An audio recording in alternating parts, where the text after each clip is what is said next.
ఆత్మబంధువులందరికీ ఆత్మ ప్రణామాలు. మనం ఈరోజు ఒక హిమగిరి గురువర్యులకు శిష్యుడైన యోగి స్వీయ కథ గ్రంథ పఠనంలో భాగంగా నిజమైన పవిత్రమూర్తి అనే శీర్షికలో నిన్న ఉత్తర కాశీకి వెళ్ళడం, అక్కడ ఎంతోమంది సాధువులను సన్యాసులను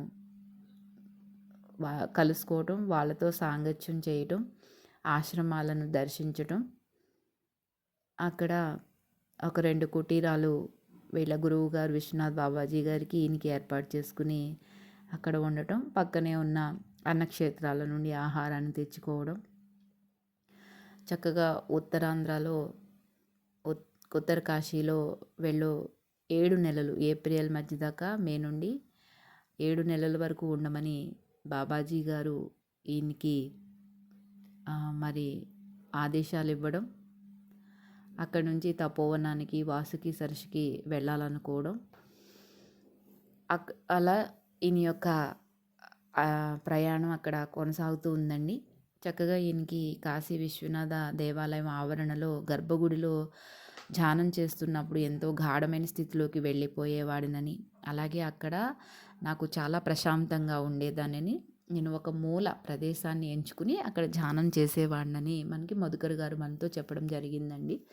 ఒకరోజు ఇలాగే గాఢమైన ధ్యానం చేసినప్పుడు ఒక దిగంబర సన్యాసి ఈయన ముందు కూర్చుని ఈయన కళ్ళల్లోకి తొంగి చూస్తాడు. ఈయన కళ్ళు ఓపెన్ చేసేటప్పుడు వీడిని చూసాక సిద్ధో సిద్ధో బాలో బాలో అని హోయి గైలు అని గట్టిగా అరిచి ఒక మంద్రంగా ఈల వేసుకుంటూ బాణంలంగా దూసిపోయి అదృశ్యమైపోతాడనమాట. ఈ విషయం గురించి రామకృష్ణ ఆశ్రమ వర్గపు పెద్ద సన్యాసి అడిగితే నాకు తెలిసి అది బాంగ్లా భాష. ఈ మాటల్ని స్వామి వివేకానంద గారి శిష్యుడైన శ్రీ రామకృష్ణ పరమహంస గారు ఉపయోగించేవారు. ఎలా అంటే ఒక ఆధ్యాత్మిక జిజ్ఞాసుని బాగా పరీక్షించి ఆయన సంతృప్తి చెందితే సిద్ధో సిద్ధో అని. అంటే ఏంటండి, అతను బాగా పక్వంగా తయారయ్యాడు. ఒక పండు తయారవటానికి పక్వమైందని ఎలా అంటామో, ఆధ్యాత్మిక స్థితిలో అతను కూడా ఆ స్థాయికి చేరుకున్నాడు అన్న విషయం మీద ఇలా వాడేవారు. అలాంటిది ఈరోజు ఈ దిగంబరుడు నిన్ను అనడం నాకు చాలా ఆశ్చర్యం వేసింది అని చెప్తాడండి. తర్వాత దశనామి వర్గానికి చెందిన లక్ష్మణపురి అని ఒక సన్యాసి ఉంటారండి అక్కడ. ఒకరోజు ఆయనతో ఇలాగే ఆధ్యాత్మికంగా బాగా ఉన్నత స్థాయికి చేరిన ఒక పవిత్ర మూర్తి గురించి చెప్పడం జరుగుతూ ఉంటుందండి. అది ఆయన ఏంటంటే గంగానది ఒడ్డున ఎప్పుడూ తిరుగుతూ ఉంటారంట. అంతకుముందే అతను ఎరిగిన ఒక సన్యాసి వచ్చినప్పుడు ఉత్తరకాశీకి ఆయన దర్శించుకున్నాడంటండి. ప్రసిద్ధికి ఎక్కిన మఠాల్లో ఒకదానికి చెందిన ఇతను సంచార సాధువు అంటే ఆయన చూసినప్పుడు ఆయన పాదాల మీద సాగిలపడ్డాడంట. తరువాత అతను ఆ సాధువు పూర్వ చరిత్ర గురించి కొంతమందికి తెలియచేశాడంటండి. ఆ పవిత్రమూర్తి ఎవరు అంటే ప్రసిద్ధ శంకరాచార్యులు స్థాపించిన పశ్చిమ భారతంలోని సంపన్న ప్రఖ్యాత దశనామి వర్గపు మఠానికి చెందిన వాడంటండి. ఆ మఠ పీఠానికి అధిపతి కావలసిన సమయం వచ్చేసరికి ఆయన అక్కడి నుంచి అదృశ్యమైపోయాడంటండి. అంతేకాకుండా నాకు ఈ యొక్క ప్రత్యేకమైన హోదా నాకు ఇష్టం లేదని, ఎందుకు అంటే పీఠాధిపతికి అనుబంధమైన డాబు సరితనము తనకు అసలు ఇష్టమే లేదని తెలియచేశాడంటండి. నా మానాన్ని నేను వెళ్ళిపోతున్నాను, పరమాత్మే ఏకైక ఆశ్రమంగా తను ఒక సంచార సన్యాసిని అవుతున్నాను అని ఆ ఉత్తరంలో తెలియచేశాడంటండి. ఆయన అప్పటి వరకు కూడా దండి స్వామిగా ఉండేవారంటండి. మనం ఇదివరకటి అధ్యయనంలో తెలుసుకున్నామండి. దండి సన్యాసులు అంటే ఎవరు, వాళ్ళు ఏం చేస్తారు అన్నది. ఎందుకంటే ఒక బ్రాహ్మణ సన్యాసి అని అర్థం అంట. అంటే తన విశిష్టమైన దర్జాను హోదాను చూపించే దండాన్ని పట్టుకుంటారంటండి. ఉత్తర కాశీకి వచ్చినప్పుడు ఆయన ఆ దండాన్ని నీటి కుండతో సహా గంగలో విసిరి పారేశాడంట. అంతకుముందు రోజుల్లో ఆయన్ని బాగా ఎరిగి ఆయన గురించి క్షుణ్ణంగా తెలిసిన సన్యాసి ఇక్కడికి వచ్చేంత వరకు కూడా ఎవరికి ఆయన పేరేంటి, ఆయన గురించి సంబంధించిన వివరాలు ఏమీ తెలియవంట. అందరూ కూడా స్వామీజీ అని మాత్రమే పిలిచేవారంటండి. స్వామీజీ అంటే పవిత్ర సన్యాసి అని అర్థమంట. ఆయన చాలా సమయం కూడా గంగానది ఒడ్ల మీద తిరుగుతూను కూర్చుంటూను గడిపేవారంటండి. రాత్రిపూటేమో ఆలయ ఆవరణలో నిద్రపోయేవారు. ఆయన చాలా అరుదుగా మాట్లాడేవారు. అన్నం కోసం అన్నక్షేత్రానికి ఆయన వెళ్ళేవారు కాదు.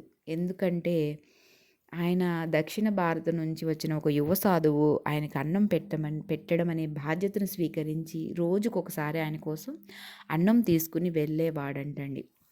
చూడండి, మహాత్ములు, యోగులు ఏది కూడా ప్రయత్నం చేయనవసరం లేదు. అప్రయత్నంగానే అన్నీ వాళ్ళ దగ్గరికి చేరుకుంటాయని ఈ విషయం మనకి వెల్లడి చేస్తుంది.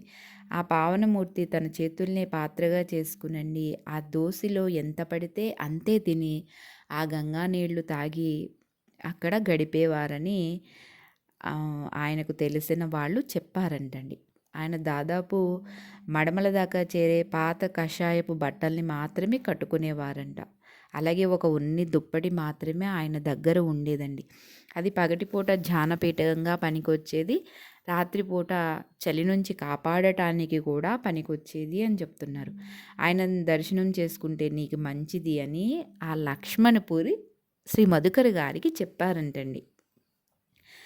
సరే నేను వెళ్తాను అని ఒక వెచ్చని సోమవారం పొద్దుట ఆయన దర్శించుకోవాలని ఆయన్ని ఆశతో గంగానది ఒడ్డుకి వెళ్తారండి. అక్కడ ఎక్కువసేపు ఎదురు చూడవలసిన పని లేకుండానే కాషాయం కట్టిన ఒక సన్నని పొడుగుపాటు ఆయన నెమ్మదిగా గంగానదికి ఆ నది ఒడ్డుకు నడుస్తున్నారంట. స్వామి లక్ష్మణపూరి చేసిన ఎటువంటి లక్షణాలు అయితే చెప్పాడో ఆ లక్షణాలతో ఈయన సరితూగి ఉన్నాడంటండి. ఈయన నిలుచున్న దగ్గర నుంచి కొద్ది దూరంలోనంట అక్కడ ఒక పెద్ద చపటా రాయి ఉంటే అటువైపుకు వెళ్ళి దానిని ఎక్కి ఆ గంగానదిని చూస్తూ అక్కడ మఠం వేసుకుని కూర్చున్నాడంటండి ఆ పవిత్ర సన్యాసి. ఆయన దగ్గరకు వెళ్ళడానికి ధైర్యం చాలక కొంచెం ధైర్యాన్ని పుంజుకుని నడిచి వెళ్ళి నిశ్శబ్దంగానే ఆ రాతి దగ్గర నిలుచున్నాడు. ఎందుకంటే ఆయన ఎక్కువగా మాట్లాడారని ఈయనకి తెలుసు కదా. ఆయన అందుకే ఎటువంటి డిస్టర్బెన్స్ చెయ్యకూడదు అనుకున్నారండి. అప్పుడు ఆ సన్యాసి ఈయన వైపుకు తిరిగితే ఈయన ఎంతో భక్తితో సాగిలపడి నమస్కారం చేసి అలా మౌనంగా నుంచుని ఉన్నాడంటండి. అప్పుడు అనుకోకుండా ఆయనే ఎంతో మృదువుగా నీ పేరేమిటి అని అడిగారంట. మధు అని చెప్తారండి.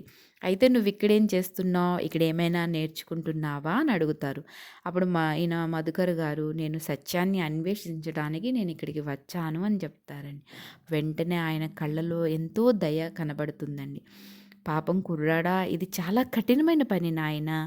నేను చాలా ఏళ్ళు దానికోసమే కష్టపడ్డాను. ఇప్పుడే నాకు 70 ఏళ్ళు వాణ్ణి నేను నా దండాన్ని కూడా విసిరి పారేశాను. నాకు ఎంత దొరికితే సావకాశంగా దాన్నే తింటున్నాను. అయినప్పటికీ కూడా సత్యం చేతికి చిక్కట్లేదు.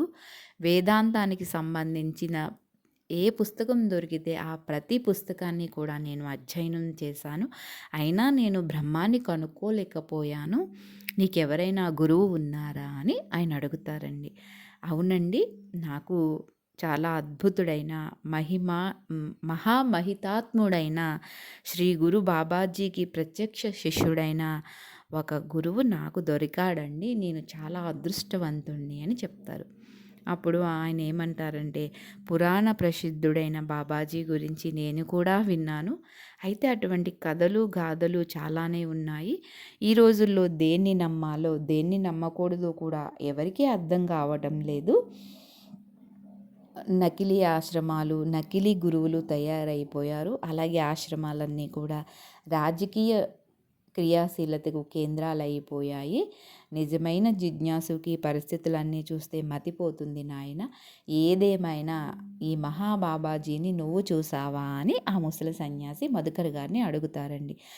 నేను ఒకసారి చూశాను.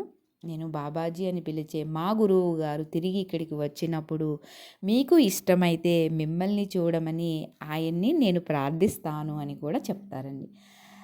ఓకే, సరే. అయితే కొన్ని వారాల క్రితం వరకు ఏంటండి, ఎవరైనా ఈ ముసలి సన్యాసికి సాయం కావాలి అని అడిగితేనంటండి ఆ మాట అసలు నేను ఒప్పుకునేవాడే కాదంటండి.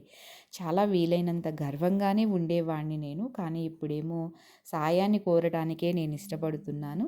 సరే ఎవరికి తెలుసు ఈ శరీరం ఇంకెంతకాలం పాటు ఉండగలదో. దయచేసి నా కోసం తప్పకుండా ప్రార్థించు. నేను ఈ రోజున చాలానే మాట్లాడాను. నీ దారిని నువ్వు వెళ్ళు నాయనా అంటూ ఆ సమావేశాన్ని వెంటనే అకస్మాత్తుగా ముగించేస్తారండి. అప్పుడు మధుకర్ గారు ఆయనకి సాగిలబడి నమస్కరించి వెళ్ళిపోతారు.